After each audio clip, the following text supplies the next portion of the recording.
Welcome back to another West Country Tech video. In this video we'll be taking a look at a unique site in Devon who required overall security for their site. To achieve this we installed a variety of cameras across the site. To begin with we installed a turret camera based at the entrance to cover vehicles entering and exiting, and then further down the path we see a bullet camera positioned again to get a different view of anything entering or exiting the site. On the house we have a simple turret camera installed to monitor anyone approaching the property. On the barn, a PTZ camera was installed to cover all its surrounding areas, as well as getting a wider view over some of the site from a higher vantage point. Further onto the site we find a mix of both turret and bullet cameras used to cover all areas of the yard.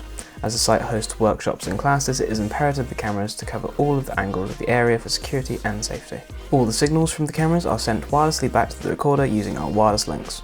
The recorder is within a site office along with the monitor where the cameras can be viewed.